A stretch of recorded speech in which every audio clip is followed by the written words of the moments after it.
mantras right now is God is loud in silence. That's good. God That's is good. loud and silent. Was poppy. You already know it's Mental Health Wednesday, girl. That's how y'all know it's been a long day. Mental Health Mondays, y'all. Mental Health Monday. And we got a special guest with us. We got Curtis Bryan. We about to find a way to get him in here. Hey, House. What's up? Reporting live from my hallway. I'll be reporting live from the trenches, y'all. Right. This is real life. Real life. This is real life. Hey, Michelle. Yeah, so we got Curtis Bryan. So tonight we're gonna be talking about how we got through, the pandemic mental wise. Like, it's been a struggle for everybody. I know everybody has been like, girl, I'm barely hanging on by a thread, honey. Like, I'm hanging on by a thread. So I want to kind of have that conversation with Curtis, because I know that, him and I always on conversations about what we got going on. This is happening, that's happening, and so this conversation is basically let's talk about the pandemic. That's really how we've been mentally struggling, how we've been mentally getting through this. Yeah. Pandemic. Yeah. It's still a pandemic, y'all. I know it seems like outside is still open. It looked like it's somewhat open, but it's a lot. It's still a pandemic going on, child. Yeah. But Cooker, how are you feeling? How are you feeling? I'm feeling good. I'm really happy to be here because I know, like, I'm happy to be here. I am, because we've been friends forever, but we talk a lot. We talk a lot on the phone and stuff, and I know a lot of our conversations, we always want to share them, but so it feels good to like actually be doing it now. Actually be like a lot, and actually like it's really catered to like what we. It has a purpose. Talk about. Right. Yes, it has a purpose, basically. Right. Yes. So, all right. So basically, I'm gonna start it off. This is free flowing. There's no. We literally, the only thing we said was, Kirker, are you gonna be on the live? And that's it. Y'all gonna see the back end of our conversations that we just regularly have on a regular basis. All right. So with me moving to LA mentally, where have I been mentally? I've been like, kind of, September for me was like getting my life together, being Whitney. And for anyone that's viewing this and that don't know me, my name is Whitney from, Curtis side of who's viewing it and don't know me. My name is Whitney. I own, the Creative Era, and I also have a brand called Whip Notes, which stands for Whitney House Positive Notes. And basically, this is where the Creative Era and Whip Notes come together, where I do lives and I talk about mental health every Monday. For this whole month, I've talked about mental health. Again, if you guys want to go check it out, check it on my YouTube channel. But yeah, so I recently just moved to LA in September. And in August, I lost my grandma. It's okay. Like, I know you guys are going to say my condolences, but I know it's a little awkward. Like, I don't know. Yeah. And Kirk could relate to that because his mom passed last year. So we both are in, that space, whatever. So, so I moved. August happened, and then September happened, and I'm like, I moved to LA. And so I was like living my best life. My sister had came out here. We had rented a drop top. So we was out here doing drop tops and all that and all the other stuff. And so now October is like the real life experience of LA, because now I'm basically trying to get my business back together, because she was struggling. She was not existent. She was changing. She was evolving. She was changing, but she was growing. Not. In my mind, she wasn't here. So now maybe she was on vacation. She was on vacation. That's a good Kirk. You see, that's why Kirk is always trying to balance me out, because sometimes I listen to Kirk be like, but maybe this was, I'm that friend. Everyone has that friend on this live that be like, but maybe God did that. And you'd be like, that's not what I want to hear right now. Right, that's not what I want to hear. You're not the person I want to talk to right now, because then you just know. You gonna make it positive. Right, you gonna make it positive. I want to hear something negative. Like, I want you to like. I want to be mad. I want to have a petty party with you. Like, come on. Like, so yeah, so that's where I've been. You know, mentally just trying to get my brand back together. Well, you know, off of vacation, because she was on vacation, as Kirk would say.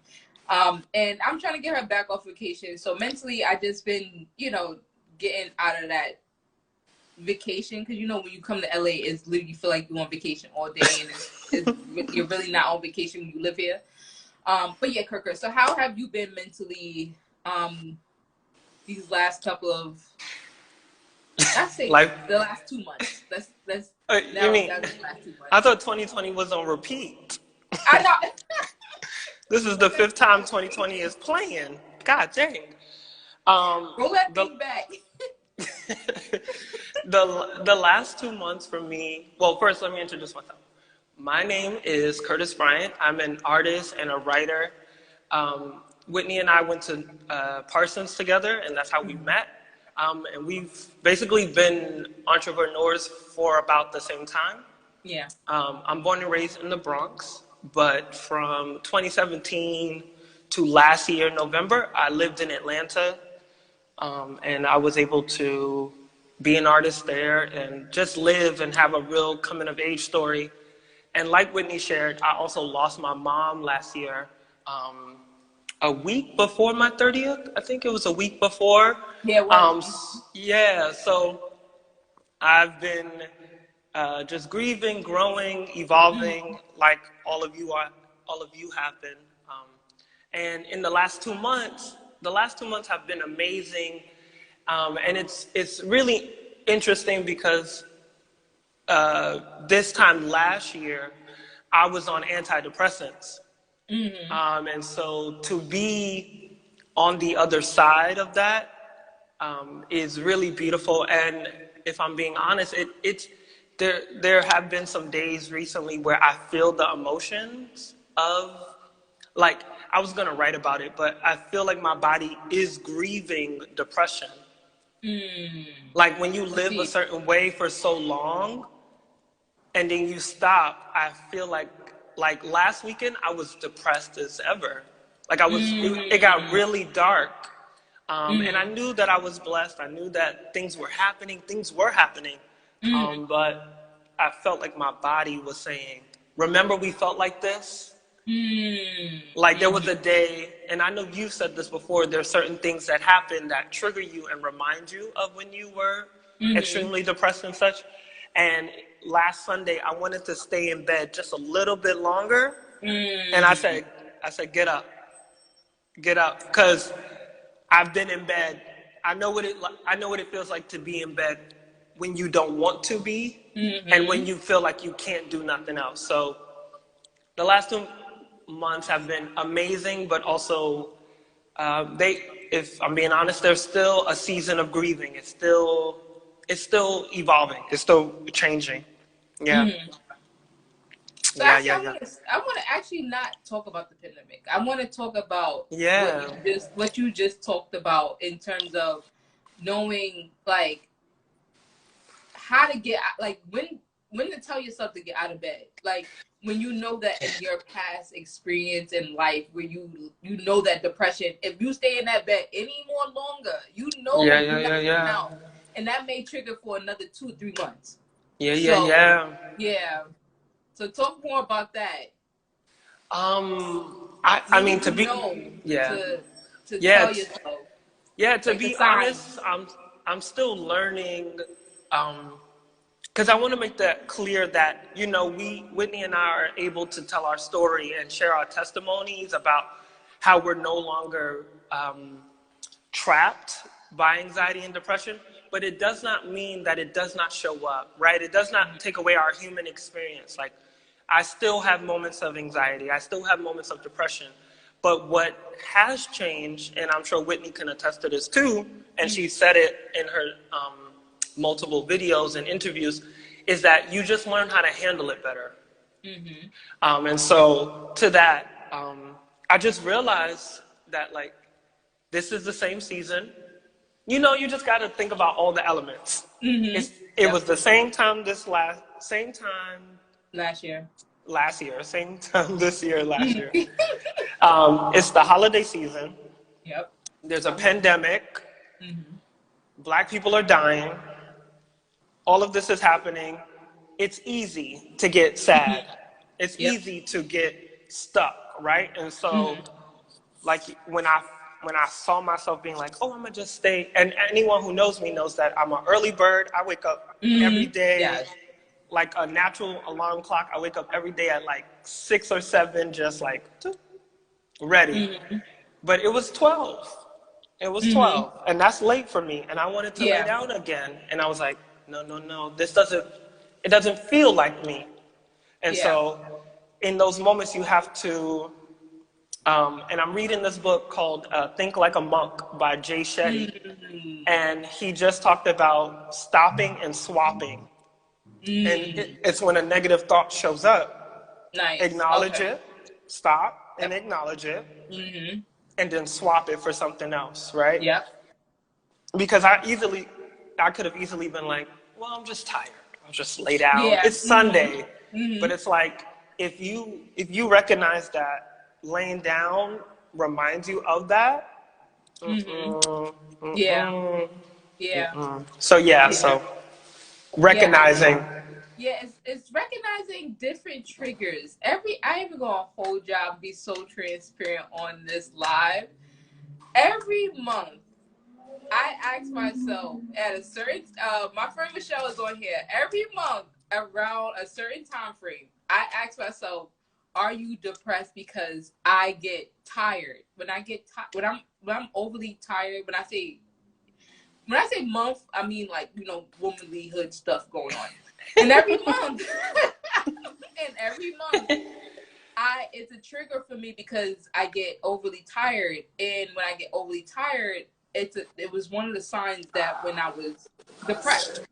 And so every time I had those episodes, I literally just be in my head like, girl, you depressed. You got to be depressed. Nobody's tired. You can't be this tired. And I literally thank God I have an app. I have an app that tells me, girl, this is what's happening this month. And and then the other triggers that I've experienced over the course of the year of me, recovering from a depression, is like waking up to the shades too dark. So my sister, at some point, I was spending the night at my sister's house, and she loved waking up in the morning. She loved. Oh, Glomery, I'm gonna write it in the chat. Or I'll send it to you. But yeah, she loves when she has dark. She blocks off the light. She blocks out the light. And when I tell you, I literally left her room to go sleep in the living room because waking up to not seeing the sun is literally a trigger for me to think I'm in depression. Because back when I was depressed, I would always close the shades. I didn't want no light to come in. I was always just in the dark. Like, I don't want it's something about the dark when you're depressed. It's literally just like the light makes you feel annoyed. Like, it's daunting. It's really haunting. Outside. I'm depressed. And really, like, why are you out here? Like, why are you out here?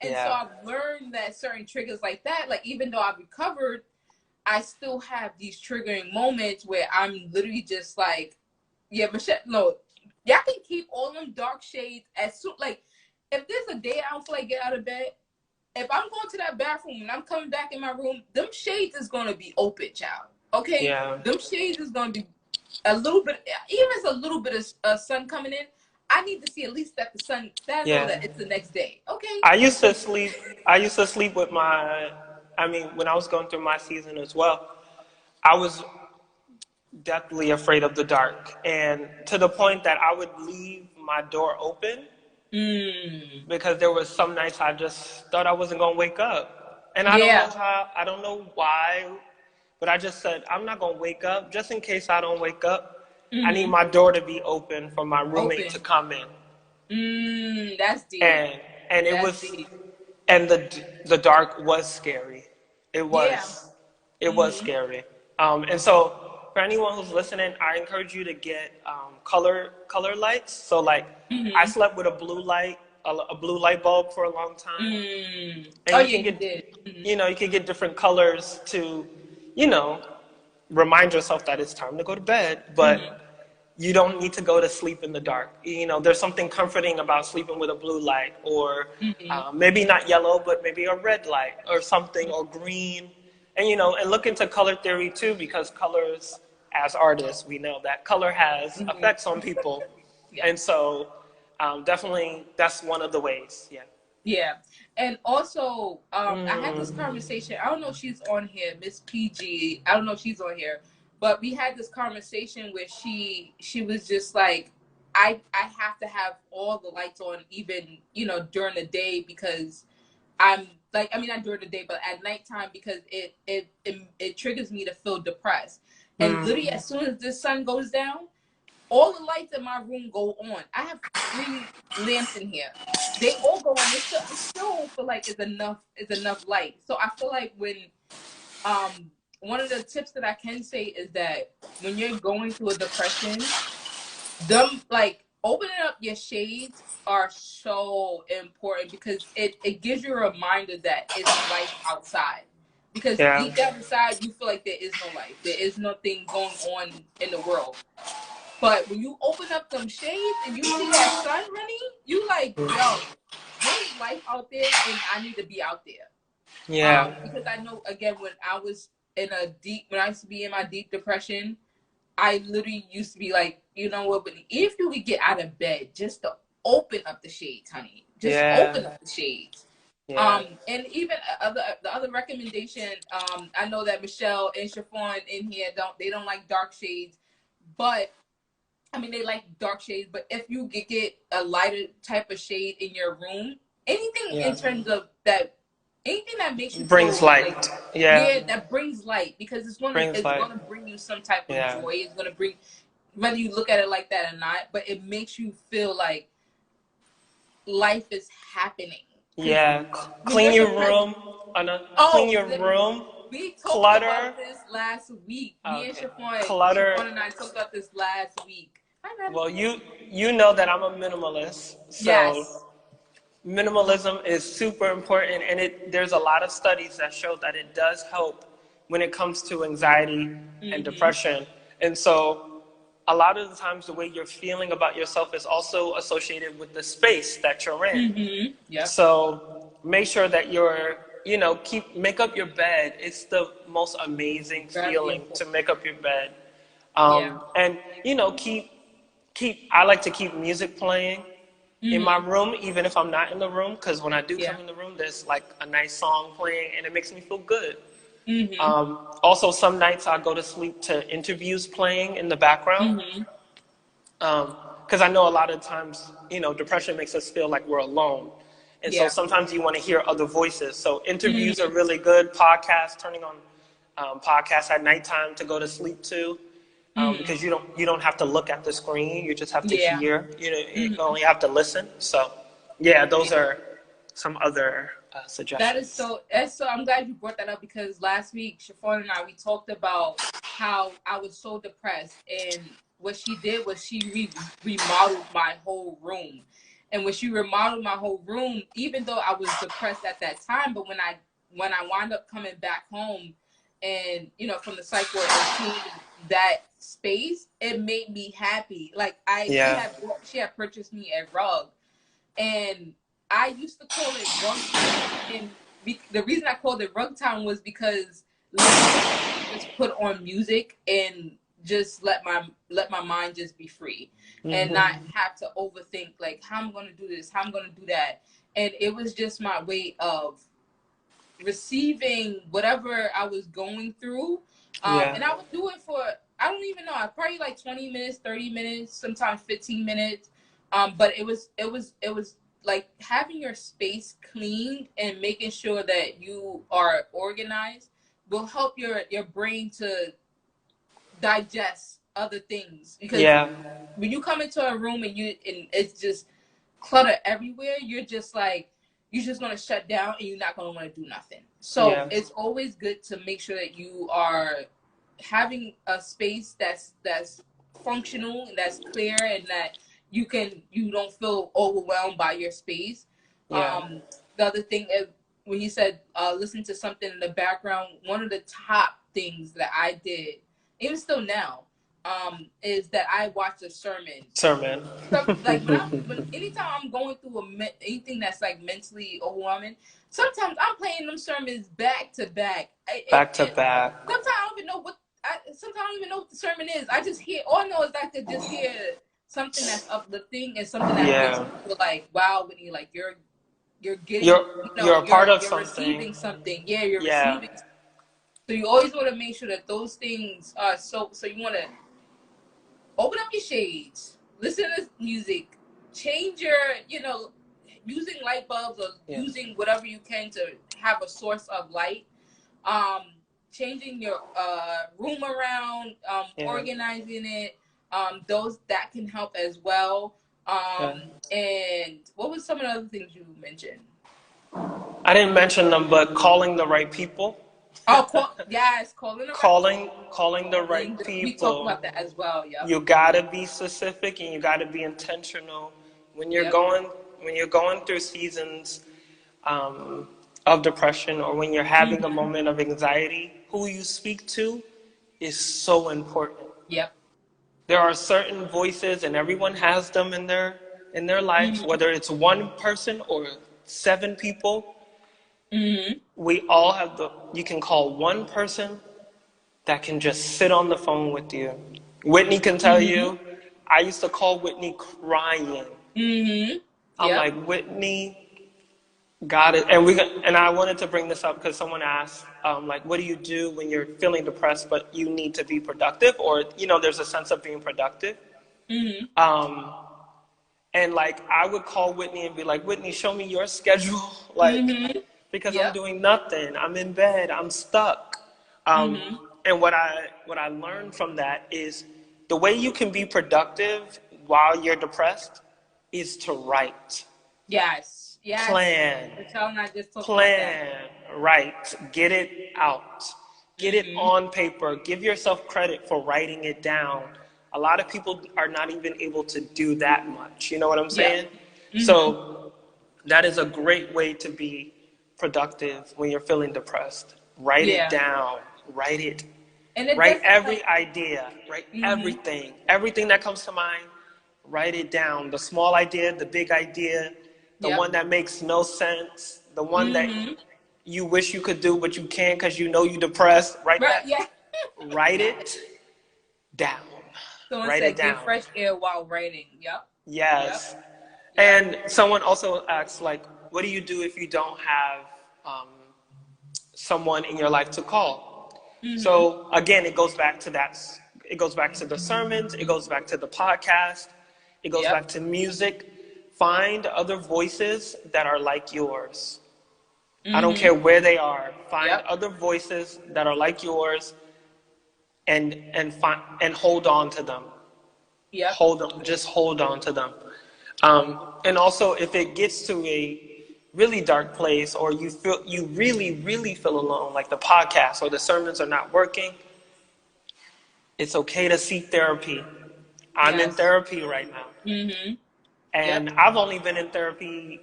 I started therapy January of this year, and it's one of the most amazing things I've ever done. And to be honest, therapy has always been on my radar, but for a long time it seemed like a fad. It felt very trendy. And so, me, I'm very intentional, and I didn't want to start therapy just because everyone was doing it. And I had multiple examples of people in my life outside of Whitney who were really going through seasons that I could have easily been like, Curtis, you should do that for yourself just to avoid it. But that's not how I move. And I started it at the right time and when I was supposed to do it. When you, yes, So if you're that's the key. listening and you're thinking about therapy, you start it when you'll know Mm-hmm. you'll know when you need to do it. Yeah. Because that's the only way that therapy is going to be effective is when Yep. you start therapy because you wanted to do it. Yeah. Yep. Because when your therapist asks you a question, you may Yeah. not know how to answer because you're gonna think about how someone else made you come to the, Mm-hmm. someone else made me come to the party. It's That's good. like, That's good. oh, what do you do? Why are you here? Oh, my friend invited me. And you Mm-hmm. forget to like tell them that you have a resume of your own, or that's just a Mm-hmm. metaphor. Yeah. Anyway, let me stop. Go ahead. Go ahead. No, that is so key because last week my sister and I we were talking about therapy and she's always known that I need to go to therapy because I was just an angry child. Okay. But one of the things that I recognized when I was able to go to therapy was that I was doing it for myself. Even though my sister recommended it for years in my mind, I'm like, I'm not going to see nobody therapy because I've been in therapy where someone placed me in therapy. Like my grandmother put me in therapy, and like my mom put me in therapy, and I've known that it was because I was an angry child. But when I got older, now that I'm older, I'm realizing like, no, sis, you really did need therapy, but it was on my terms. It was on what I Yeah. sis refused. Yeah, it was on my terms, and that's how I was able to receive all of the information that I got from my therapist, and was able to be like, okay, I'm in therapy because I need to fix this.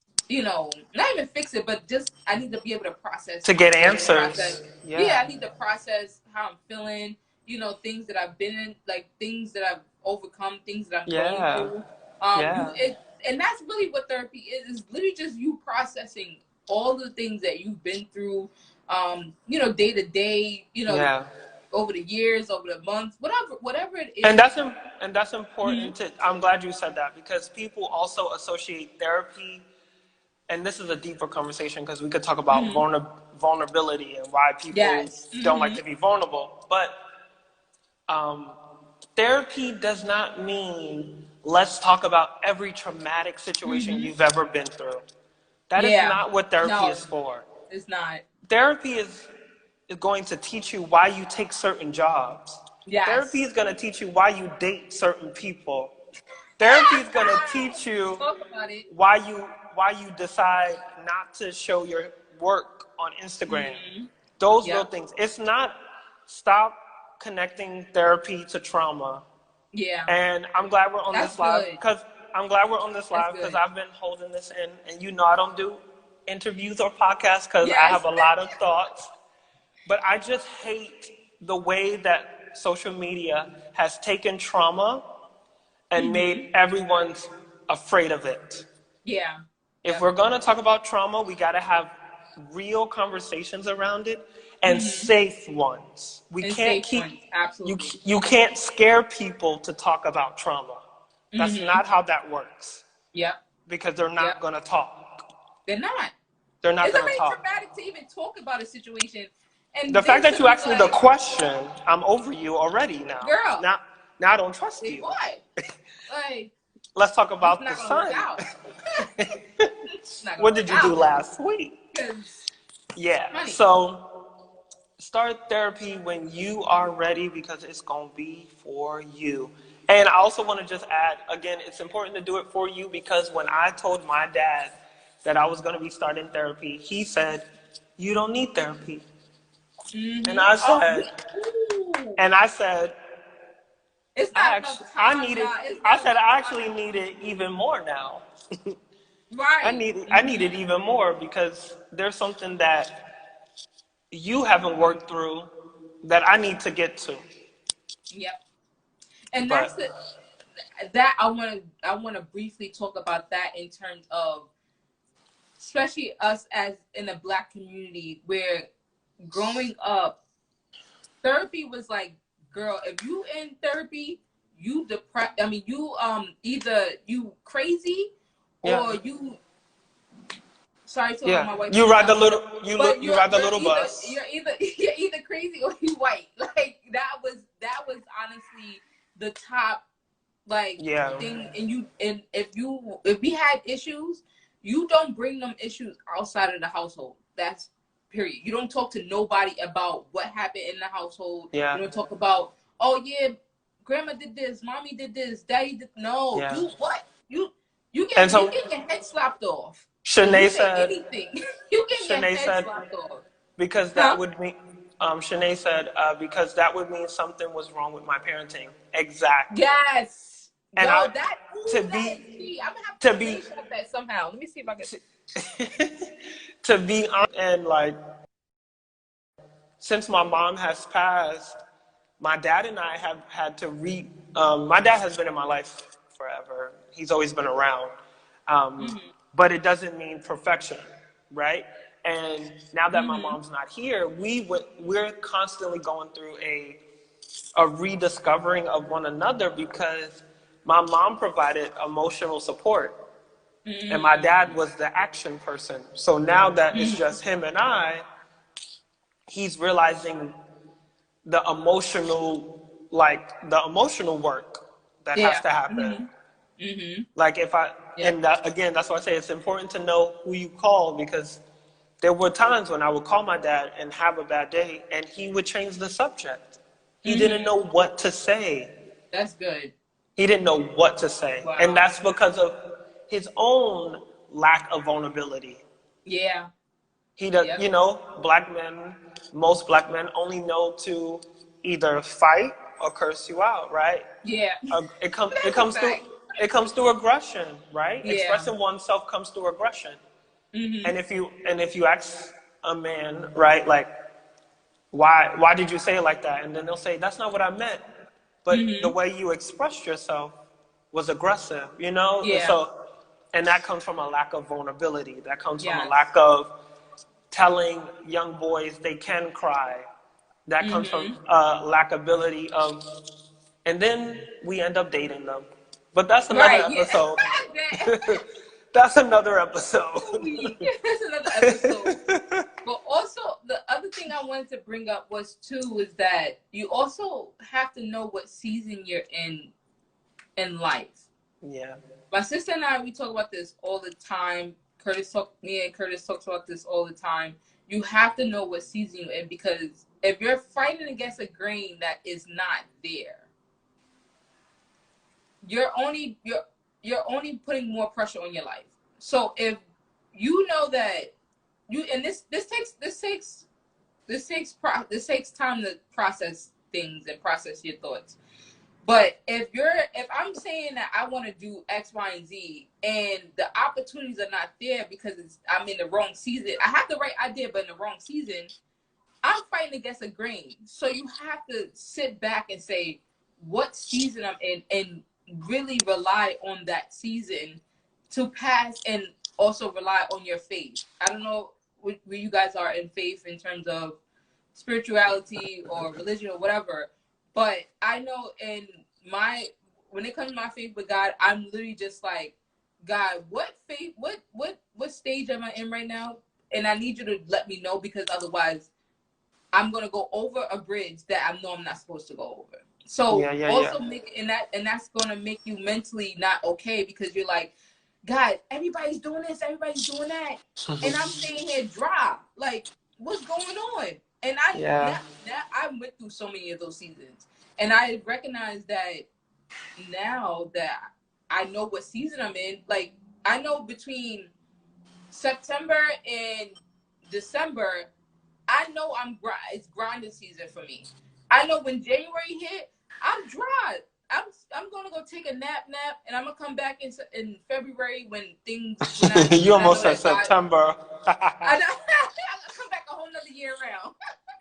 But I know that when those season comes around, I know what to do in those seasons. I know that there's seasons where it's just dry, and and those dry seasons are not fun. They're not fun at all. But I've learned to make fun with them, and during that season, I'm usually doing more self-love, more self-care. Like and that's what I was gonna say. That's what I was gonna say. It's not really dry because there's always that example of planting, right, and blooming. Yes. You know, the seeds are still there. You Yep. know, you don't see them, but the seeds are growing, and then they become flowers, and sometimes they become trees, and so it is. I know we use the word dry because we're experiencing it, right? Like the human experience. This is dry. It's dry, honey. But It's dry. but when you're, and that's why I said the writing is so important, because you're always planting. You're always. That's good. And in those dry seasons, that's when God. One of my mantras right now is, God is loud in silence. That's good. God is loud in silence. Like, that's good. I love waking up early before my brother wakes up and having like the first 3 hours of my day to myself, because God has given me. And it's not this, and again, it's not these deep things, y'all. Like, God is just saying, yo, make sure you text that person. Make sure you eat, make a meal to make yourself feel good. Yes, you can go to the gym today. You don't need to go to the gym today, right? And that's self-care, and that's self-love, and those things help with anxiety and depression, because also anxiety and depression is also connected to how far we push ourselves sometimes. Yep. And that's why we can't always be like, well, that person said this, and so that's why my feelings are hurt. Now I'm mad at everybody. All my exes are the same. I hate going to parties because they always ask the same question. My mother is not supportive. My sister is this. All of these things. Them. But when's the last time you cooked yourself dinner? When's the last time you took a bubble bath? When's the last time you checked up on that friend that Come on, what a word. They keep, how God be doing. Yes. But those pushing yourself is a cause of anxiety and depression. You'd be like, God, there's too much going on. There's too much going on. And then as soon as you sit, you look at your to-do list and you be like, I was not even supposed to do laundry till Sunday. Yeah. What am I doing? Yes. How did I get here? And also scheduling self-care days. Like, that's so important. Tomorrow is mine. Mine. Yeah, like between Friday night, Saturday, and all day Saturday is my self-care days. And the reason Whitney got 3 days off. Oh yeah, I have two. Who has 3 days? Me? No, it's Friday. It's Friday night and Saturday. Oh, I think you said Friday, Sunday. I said, whoa. No. By Sunday I'm bored, because I'm like, all right, I just did everything I wanted to do. I'm like, all right, now what I do now? Like, what I do now? I'm ready to get back to work. And the reason I set it up like that, because I have a tendency to be a workaholic, and if I don't balance out that space in my life, I have a tendency to keep going, and then I get to a level where I shut down and I'm not doing nothing. And so I've learned in the last actually like 2 or 3 years is that's been my schedule. Monday through Friday, I'm working on my business. I'm working on anything that I need to get done.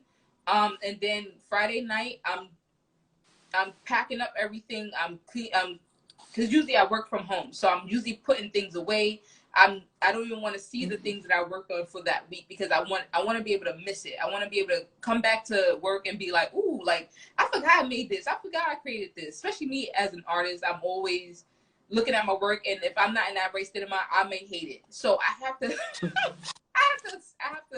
I have to like step away from it. Step away and then look at it again. And so Friday, Saturday, I'm usually just watching TV.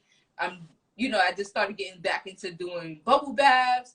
I'm cooking food, or even doing like takeout food, because it's like my thing was like, okay, girl, you cooked all week, so let's do like a little cheat day, whatever. But it's those things help me to balance out my whole structure of business, because I'm an entrepreneur. So entrepreneurship is already a lot to do. Yeah, period. and for all the entrepreneurs watching, all the creatives watching, no one's gonna tell you to stop working. No one. Ugh, it's annoying. No one's gonna say, did you clock out? Did you clock out? No one's gonna say that to you. So it is important that you do that for yourself and make it mandatory. Make Yeah, it mandatory. absolutely. And it's Yeah. so important to make sure that you take care of yourself. Make sure that Yeah. because if you don't take care of yourself, who gonna take care of you, child? You gonna be in you Nobody. gonna be in the hospital talking about, yeah, I was trying to take care of such and such, this person, that person, and they're like, well, girl, when did you take care of you? And those are the people coming to visit you. Right. Because you took care of them. Because you took care of them. No. No. But anyway, you Let's, guys, we're gonna wrap this. Because we could, Kirk and I could talk for hours, okay? period. So we're gonna bring we gonna reel it back in. This had nothing to do. We basically broke down how to take care of your mental health. Okay, that's literally what we did. Journal. Get those lights up. Talk to the right people. Write it down. Take a break. Take a break. You know the Take a next break. one. Take a break. Take a break. I wish my Please. friend Jess was on here because Jessica. I tell Jessica all the time she's another version of me who works so much. I tell her all the time, girl, you're not having this conversation. You need to go take a break. How do I? Oh, business owner questions. Okay. All right. How do you get started? First. That's a whole nother live, honey. That is a. Nah. Give them the 1, 2, 3. Right. This is how you get started. No, this is how, all right. We're gonna go. Let's go back and forth. No, go. all right. So I had this question. I had this conversation with Face Reed. I don't know if she's still on here, but we had this conversation yesterday. I said, girl, you have to turn your words to actions. So we literally sat down. I said, girl, you got your laptop? Sign up to the website right now. She signed up, click, did everything. Literally this afternoon, she sent me the link to her website and was like, girl, this is what I did. The same thing when she did it to her. We started the conversation of debating. Like, she literally was like, girl, I don't know what to do. And I don't even know where to start because I debate myself so much. Once you get out of that mindset, once you turn your words into actions, that's literally the start. That's the start. What's your thoughts, Kirk? Write it down. Write it down. That too. And one thing that's been super helpful for me is start off, go on Pinterest. Mm-hmm. Go on Pinterest and gather images of the business you would like to have. Mm-hmm. Design your business visually first so that you can do the action. Because if you know what you're working towards, then you'll be more excited, right? Yep. That's why we struggle with what kind of website to make, because you haven't really looked at websites that fit your aesthetic or that speak to you. So, and remember that we're all still learning, we're all still figuring this out. So, you starting tomorrow, the person next week gonna be just as scared. Mm-hmm. Yep. I want to sell mood enhancing candles, but I need a name that's good. Write down every name. Write down every name. Write down the silly names. Write down random words. Write down everything. Write it down, and get it on a clear sheet of paper. All the words, all the names, and look at those words. Start putting the words together. That's how you come up. Yeah. Like, that's a great question because I have an example. When Whitney and I were in school together at Parsons, we would do graphic design together, and we needed a name, and so we combined our last names. So mine is Bryant, and hers is House, and so I was like, Bryant House, and we had this cute logo that was a house with 2 doors. And you never know where the inspiration will come from. Like, it's anything, you know. It's anything. So, and I know you watch commercials and you see these other Instagram pages with these silly names. Look, how she didn't even start. I want to buy candles. We all want to buy candles. What's I'm up? telling you, yeah. What's I'm up? telling you, yeah. It's literally taking the step just to You're do welcome. it.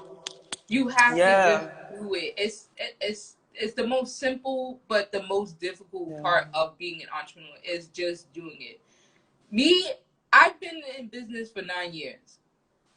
Do I still struggle with making things happen? Heck, I just had that conversation with Face last night. I said, girl, just because I am, been doing things for a long period of time does not mean that I don't Yeah. struggle with like doubts and All of debating it. whether or not if I should do this and if I should do that. I'm debating all the time. Okay, All the but time. I have to And set that's what one thing. entrepreneurship is. Debating Yeah. with yourself. Yeah. Mm-hmm.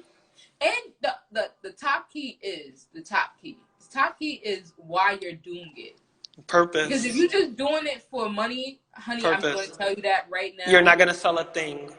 Your money, you're going to get that money and them coins is going to go by so fast and you're going to go, why am I doing this again? That's how I survived 9 years. Money done came and going, child. If you're doing it for money, it will not last. You will not. You won't sell anything.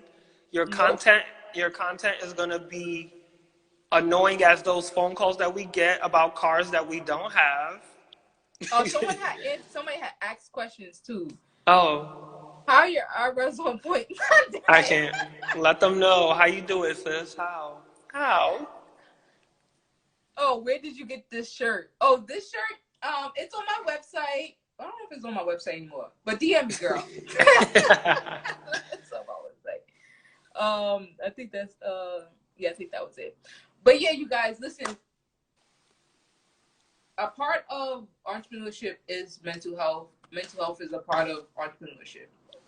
Them two go together. If you're not mentally okay, your business is not gonna be okay. Yeah. So you always want to make sure the top priority is your mental health. Forget the business. The top priority is the mental health, because if it was just about business, honey,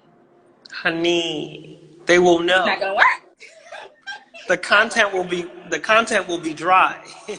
Very dry.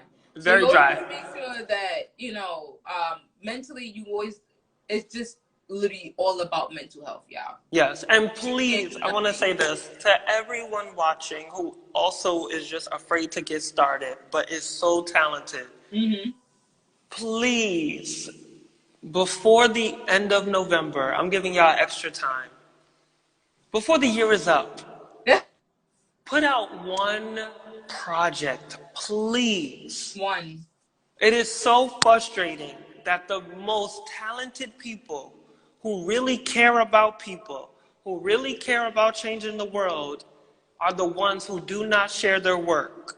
Mm-hmm. The reason why you're afraid to start your candle business is because someone who doesn't work twice as hard as you, but has a lot of ego, put that shit out. Excuse my language. Yeah. Come on with the word.